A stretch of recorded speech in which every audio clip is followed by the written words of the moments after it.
Chers amis, shalom. En juillet 1904, Théodore Herzl s'éteint à Vienne à l'âge de 44 ans. Le mouvement sioniste est orphelin, mais le rêve, lui, ne meurt pas.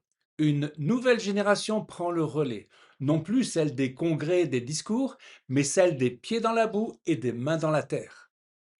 Entre 1904 et 1914, la deuxième Aliyah amènera en Palestine des milliers de Juifs d'Europe de l'Est, fuyant les pogroms, portant l'espérance. Ce sont les bâtisseurs du retour. Une terre qui attend. Avant même que les pionniers n'arrivent, des voyageurs européens avaient parcouru cette terre et en avaient donné un portrait saisissant. Leurs témoignages sont précieux. Ils décrivent non pas un pays habité, mais une terre abandonnée, comme en attente d'un peuple. Ces hommes n'étaient ni croyants ni sionistes, et pourtant leurs mots rejoignent ce que les prophètes avaient annoncé. Remontons un peu le temps. En 1806, René de Chateaubriand traverse la Palestine et note dans son itinéraire de Paris à Jérusalem une terre déserte, des villages en ruine, des collines sans culture. En 1835, Alphonse de Lamartine fait le même constat dans son œuvre Voyage en Orient. Solitude, silence, une désolation que ce poète voyageur qualifie de mort silencieuse. Mais c'est l'Américain Mark Twain qui laissera le témoignage le plus frappant. En 1867, il visite la Palestine dans le cadre d'un voyage organisé et il écrit: C'est une désolation morne et sans appel. On ne voit presque pas d'êtres humains. Il décrit des plaines sans arbres, des collines sans villages, une terre que le temps semble avoir oubliée. Ces témoignages d'écrivains confirment ce que les prophètes avaient annoncé. La terre attendait son propriétaire. Dieu l'a gardée pour leur venue. Ésaïe 62, 10. Franchissez, franchissez les portes. Préparez un chemin pour le peuple. Aplanissez, aplanissez la route, ôtez les pierres. Les pionniers de la deuxième Alia. Ces hommes et ces femmes qui débarquent à Yafou à partir de 1904 ne trouvent pas un paradis, ils trouvent des marécages. Dans la vallée de Hadera, dans la plaine de Jisréel, l'eau stagnante est un piège mortel. La malaria fauche les pionniers par dizaines.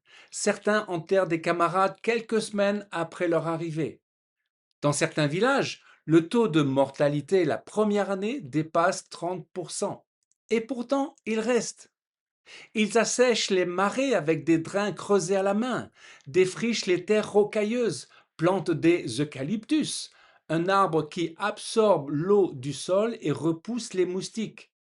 Chaque arbre est une victoire arrachée à la mort. Chaque hectare asséché est un pas de plus vers la promesse.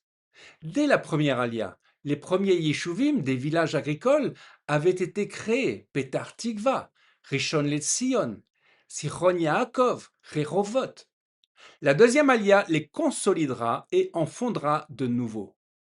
Aaron David Gordon, écrivain et travailleur pionnier du sionisme travailliste, est considéré comme le guide spirituel de la deuxième alia. Il prône la religion du travail, liant régénération nationale, accomplissement personnel et retour à la nature. Son influence marqua profondément la culture du kibbutz et la pensée écologique juive moderne. Il y aura 35 000 à 40 000 immigrants dans cette deuxième alia.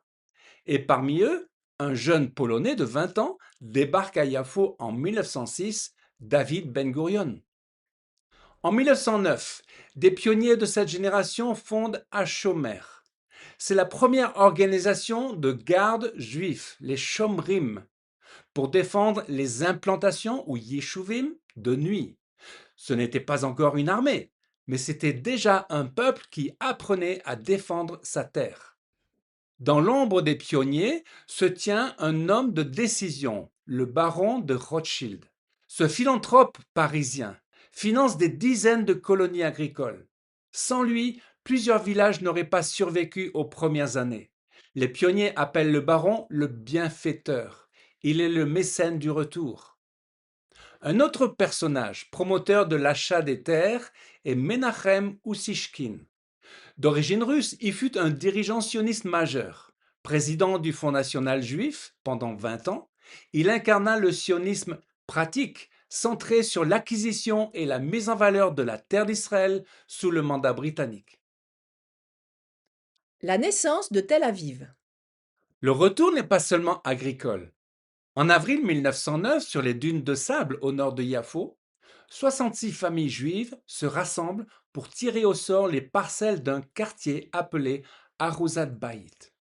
La scène est restée célèbre, des hommes et des femmes debout sur le sable, sous un ciel clair, brandissant chacun un coquillage sur lequel est inscrit son numéro de lot. En quelques années, ce quartier deviendra Tel Aviv, littéralement colline du printemps, un nom tiré du roman prophétique de Herzl, Altneuland. Une figure de la naissance de Tel Aviv est Meir Dizengoff. Il deviendra le premier maire de Tel Aviv. La première ville entièrement juive du monde moderne venait de naître à partir de rien, sur du sable.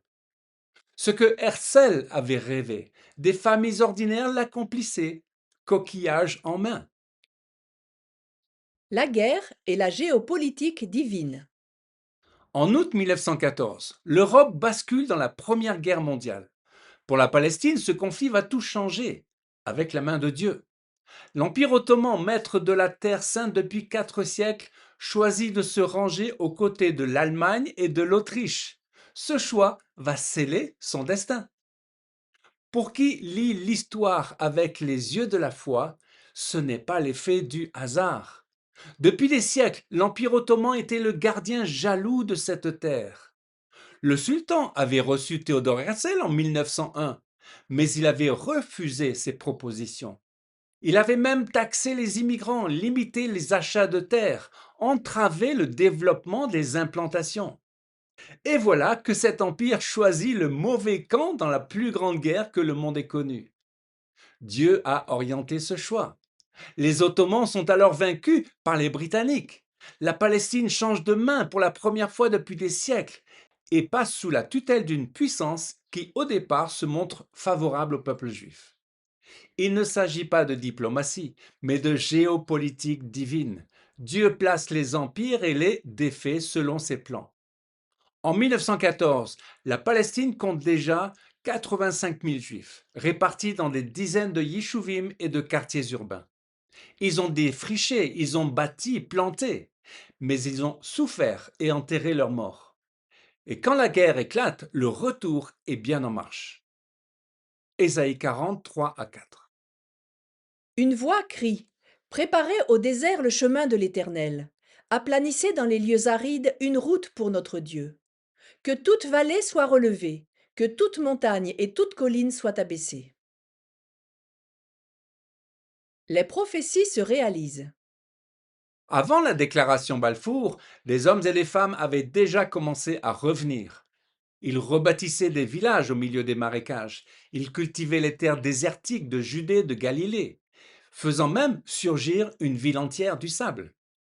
Certains succombaient à la malaria avant l'âge de 20 ans, d'autres plantaient des arbres dont ils ne verraient jamais la maturité. C'est cela, la foi qui agit. Non pas attendre que tout soit favorable, mais avancer sur la parole de Dieu même quand la terre résiste. Le Dieu qui avait promis « Je les planterai dans leur pays et ils ne seront plus arrachés » était déjà à l'œuvre. Au travers de pionniers souvent laïques, d'un baron philanthrope, des ambitions des nations et des bouleversements d'une guerre mondiale, Dieu préparait le retour de son peuple. Dieu n'a pas besoin que les hommes comprennent son plan pour l'accomplir. Il demeure aujourd'hui encore le Seigneur de l'histoire. Amen. Dans la prochaine vidéo, nous parlerons de la déclaration Balfour.